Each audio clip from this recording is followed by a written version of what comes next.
৩০০ বছরের পুরানো অতি জাগ্রত শিবের এই মন্দির, যেখানে জ্বলন্ত চিতার ছাইভস্ম দিয়ে বাবার আরতি করা হয়। জানেন কি কোথায় আছে এই মন্দির? চলুন আপনাদেরকে আজকে নিয়ে যাব সেই মন্দিরে।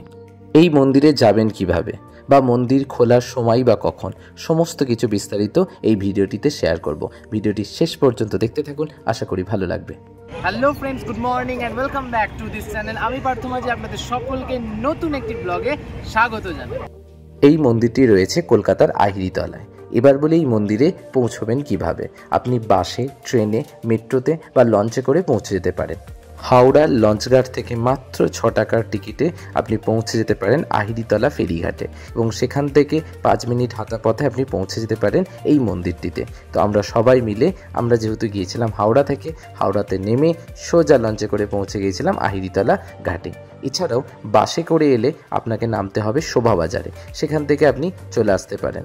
এছাড়া যদি মেট্রোতে আসেন, nearest metro station Shobhabazar Sutanuti, সেখান থেকে অটো করে চলে আসতে পারেন নিমতলা শ্মশানঘাট, এবং ঠিক তার পাশেই রয়েছে এই মন্দিরটি।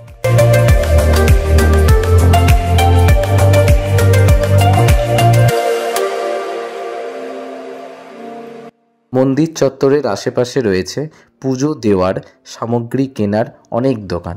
আপনারা বিভিন্ন রেঞ্জের এখানে পুজো দেওয়ার সামগ্রী পেয়ে যাবেন, ডালি পেয়ে যাবেন। এই হলো সেই জাগ্রত শিবের মন্দির। এখানে শিব ভূতনাথ নামে পরিচিত। এই হলো সেই ভূতনাথ টেম্পল, ভূতেশ্বর মন্দির বা ভূতনাথ ধাম। হালকা এখান থেকে এতটার মধ্যে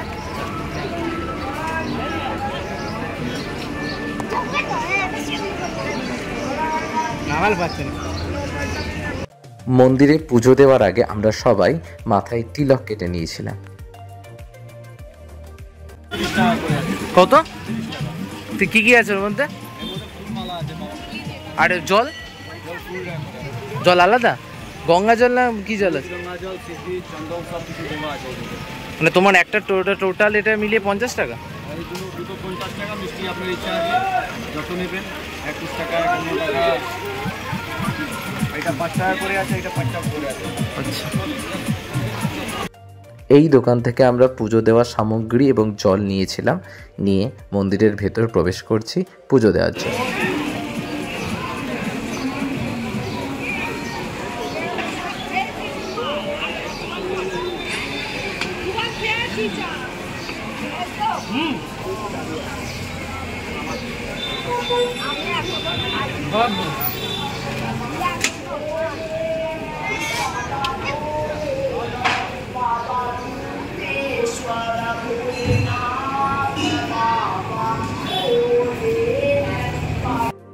মন্দিরে প্রবেশ করার পরেই সামনে দেখতে পাবেন নন্দীর এই মূর্তিটি, যে বহু বছর ধরে শিবের প্রতীক্ষায় প্রতীক্ষারত।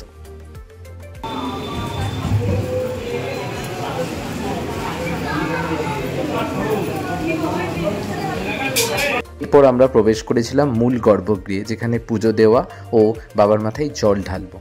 প্রতিদিনের ন্যায় এখানে প্রচুর মানুষের সমাগম হয়।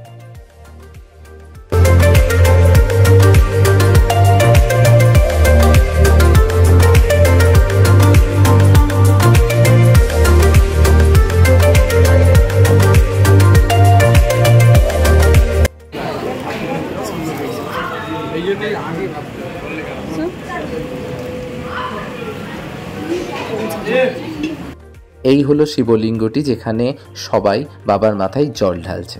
এছাড়া মন্দিরের ভিতরের দেওয়ালে রয়েছে বিভিন্ন দেবদেবীর মূর্তি।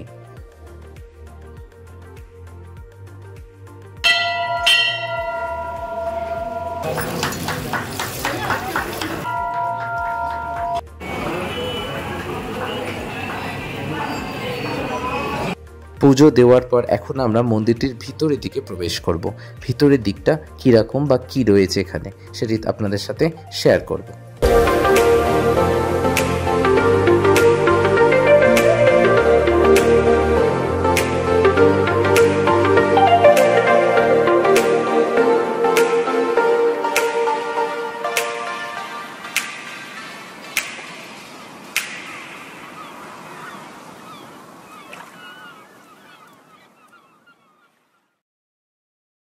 মন্দিরের ভিতরে প্রবেশ করে আপনি দেখতে পাবেন বিশাল একটি হোমকুণ্ড। ভূতনাথ মন্দিরের বড় বড় হোমযজ্ঞ হলে এই হোমকুণ্ডটিতে হয়। এছাড়া আপনি যদি চান আলাদা করে পুজো দেবেন, হোম করবেন, তাহলে সেটি আপনি করতে পারবেন। এছাড়াও ভিতরে রয়েছে আরও কয়েকটি শিবলিঙ্গ এবং নন্দীর কয়েকটি মূর্তিস্বরূপ।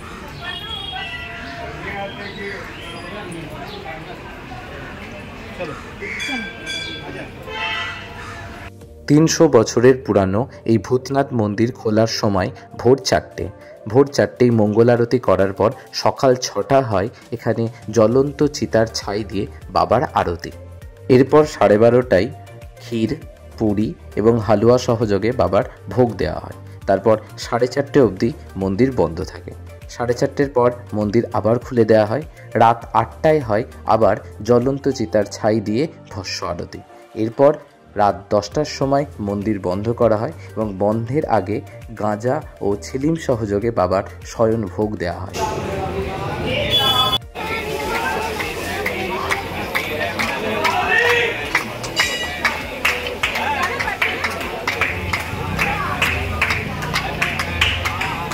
এই মন্দিরের আরেকটি বিশেষত্ব হলো আপনি এখানে নিজের হাতে বাবার আরতি করতে পারবেন।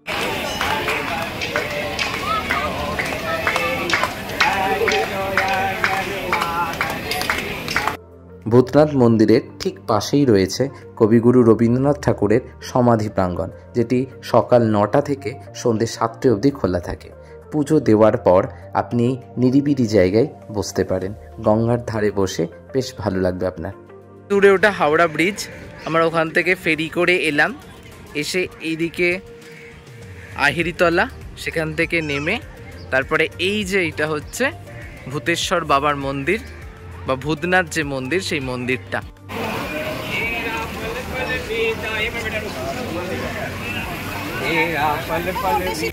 ভূতনাথ মন্দিরের ঠিক অপোজিটে চক্ররেলের লাইনটি পেরোলেও এখানে রয়েছে আরও কয়েকটি মন্দির। এখন আমরা যাব সেই মন্দিরগুলোতে। এই যে মন্দিরটি দেখতে পাচ্ছেন, এটি হলো শীতলা মায়ের মন্দির। এখন যে মন্দিরটিতে যাব সেখানে রয়েছে কালী মায়ের মন্দির, শিবের একটি মন্দির এবং বৈষ্ণব দেবীর মন্দির।